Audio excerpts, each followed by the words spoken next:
صرف وقت، دن رات، مہینے اور سال نہیں بدل رہے بلکہ ضروریات اور ان کے تقاضے بھی بدل رہے ہیں، سوالات اور ان کے جوابات بھی بدل رہے ہیں۔ نئے وقت کے اس بدلاؤ سے جنم لینے والے نئے سوالوں کی تشفی پرانے جوابات سے ممکن نہیں رہی۔ ضرورت اس امر کی ہے کہ ہم نئے سوالات کے نئے جوابات ڈھونڈیں، نئے ضروریات کے لیے نئے ذرائع ڈھونڈیں۔ دنیا کی آدھی آبادی یہ جانتی ہے کہ ان کے بچپن میں صرف ایک فرد کی کمائی سے 10 سے 15 لوگوں کا گزارا ہو جاتا تھا۔ پھر وقت بدلا، ضروریات بدلی اور اب ایک فرد کی کمائی صرف 2 سے 3 لوگ کھا سکتے ہیں۔ ظاہر ہے اگلے چند سالوں میں ہر انڈیویجول کو رہنے کے لیے اپنی کمائی ضروری ہوگی۔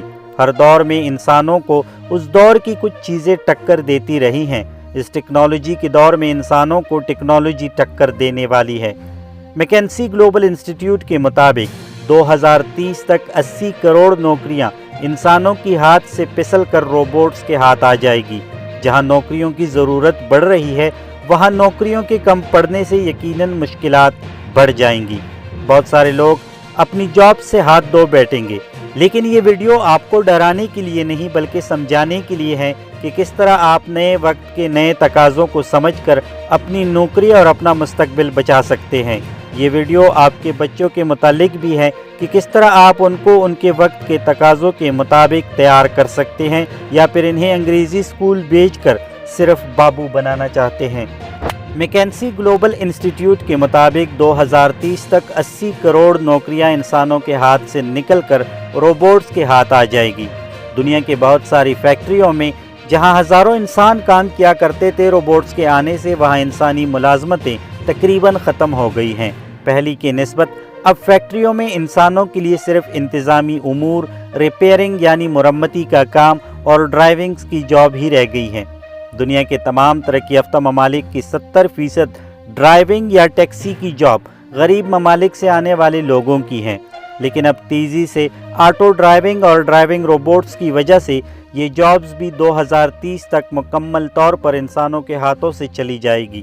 مختلف شاپنگ مالز اور دکانوں کی نوکریاں بھی انسان کی جگہ اب روبوٹس کریں گے۔ اس سلسلے میں ایمیزون نے ایسے دکان اور شاپنگ مالز متعارف کرا دیے ہیں جہاں کوئی انسان نہیں ہوگا، بلکہ ان کی جگہ مختلف روبوٹس اور کیمرے یہ کام کریں گے۔ آپ شاپنگ مال جا کر جو خریداری کریں گے، آپ کو اس کی تمام تفصیلات اور ٹوٹل رقم کا میسج آپ کے موبائل پر موصول ہو جائے گا اور آپ وہاں سے پیمنٹ بھی کریں گے۔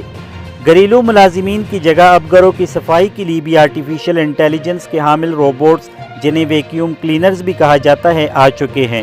کوکنگ سے متعلقہ ایسی مشینیں بھی آ چکی ہیں جو خودکار طریقے سے کوکنگ کرتی ہیں۔ ایسے ممالک جہاں بیرون ملک سے لوگ ملازمتیں حاصل کرنے آتے ہیں میں ان روبوٹس کے استعمال کا رجحان تیزی سے بڑھ رہا ہے، کیونکہ ایسے ممالک کا خیال ہے کہ ماہانہ بیرونی ملازمین کو اربوں ڈالر، درہم یا ریال تنخواہ دینے کے بجائے کیوں نہ ایک ہی بار ایسے روبوٹس خرید لیے جائیں جو بغیر تکے 24 گھنٹے کام کر سکیں، کیونکہ روبوٹس نہ تنخواہ لیتے ہیں، نہ چھٹی مانگتے ہیں اور نہ تکتے ہیں۔ جب روبوٹ ساری کی ساری جابز اچک لے گی تو پھر انسان کیا کرے گا؟ فکر نہ کریں، انسان کو وہی چیزیں اٹھائے گی اور ممتاز کرے گی جس چیز کی وجہ سے اللہ نے فرشتوں کو حضرت انسان کو سجدے کا حکم دیا تھا، انسان کا علم، عقل اور اس کی تخلیقی صلاحیتیں۔ اب ہمیں اپنے بچوں کو کیسے مستقبل کے تقاضوں کے لیے تیار کرنا ہے؟ اس کا جواب ہے روبوٹ سب کی جاب ریپلیس کر سکتا ہے، صرف تخلیقی ذہن والوں کا نہیں۔ ہم اپنے بچوں کو کیسے تخلیقی ذہن والا بنا سکتے ہیں؟ ہمارا تعلیمی نظام ہمارے بچوں کو مستقبل کے لیے تیار کرنے کے بجائے پرانے دور میں پھینک رہا ہے۔ میں اس سلسلے میں آپ کو ایک مثال دیتا ہوں جو یقیناً آپ کو میری بات سمجھنے میں مدد دے گا۔ جب ایسٹ انڈیا کمپنی نے برصغیر پر قبضہ کر لیا، ان وقتوں میں تمام افسر اور اعلیٰ حکومتی عہدے انگریزوں کے پاس ہوا کرتے تھے۔ تب کچھ لوگوں کو ایسا دکھائی دیا کہ انگریزی سیکھنے سے وہ انگریزوں کے محفلوں میں شامل ہو سکیں گے اور پھر انگریز انہیں نوازیں گے۔ اپنے وقت کے حساب سے شاید یہ ٹھیک فیصلہ ہوگا، لیکن اب وقت بدل چکا ہے۔ ہمارے اسکول اسی پرانی ڈگر پر چل رہے ہیں۔ ہمارے چھوٹے اور معصوم بچوں جو کہ پوری طرح اپنی مادری زبان بھی نہیں سیکھے ہوتے کو انگریزی کی الجھن میں ڈال کر انہیں رٹے لگانے پر مجبور کرتے ہیں۔ اس کی مثال ایسے ہیں